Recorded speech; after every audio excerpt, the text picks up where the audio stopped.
थोपलेले सर्व तरुण नवीन कार्यकर्ते आम्ही सोबत राहणार आहोत। या ठिकाणी आपण परिस्थिती बघून राहिलो।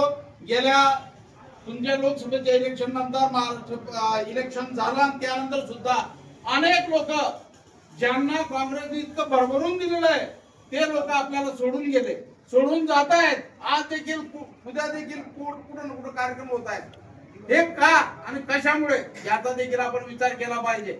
नुसतं मनुष्य स्वार्थासाठीच जातो असं नाही, तर काही वेळेस काही स्थानिक प्रश्न असतात, काही असतात।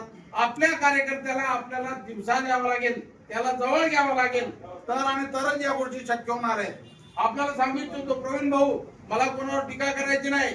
हे जिल्ह्याला होते, मी शहराध्यक्ष होतो, अनेकदा कार्यक्रम आले, वरचे कार्यक्रम आले, बॅनर छापा, बोर्ड छापा, आंदोलन करा, पण जिल्ह्याची मीटिंग अशी काही झाली नाही।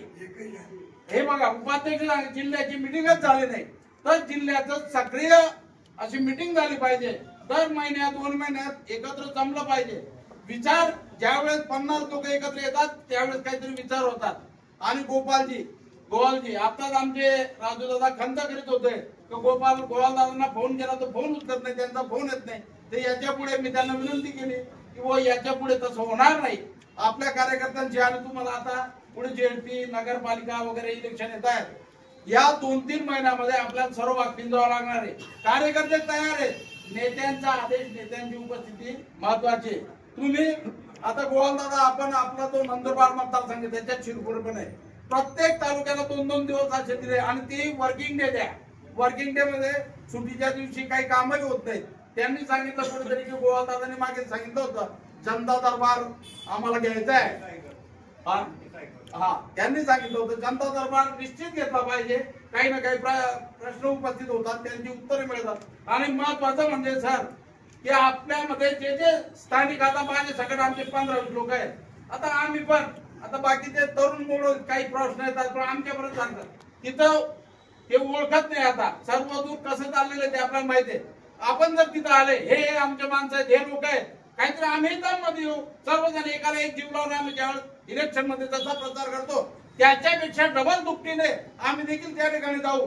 एवढी आपल्याला विनंती आहे की आपण प्रत्येक तालुक्यामध्ये तर करणारच, शिरपूर मध्ये खास वेळ आपल्याला द्यावा लागेल। आणि परिस्थिती जर पाहिली सर्व दूर जसं एकदम सुविधा पीक आहे तसं नाहीये, कुठं ना कुठं असतच भाग, काही ना काही आपल्याला संधी आहेत, काही ना काही नाही चांगल्या संधी आहेत। मागच्या विधानसभेला देखील होत्या, परंतु आता राहुल गांधी ज्याप्रमाणे सांगतायत वोटची मोठी चोरी झालेली आहे सर्व महाराष्ट्रभर, त्यामुळे आपण ते बोलणार नाही। पण चांगल्या संधी आपल्याला आहेत, काँग्रेस पक्षाशिवाय पर्याय नाही आणि विरोधी आघाडीशिवाय पर्याय नाही। आपली जी महाविकास आघाडी आहे एकदम भक्कमपणे या ठिकाणी उभी आहे।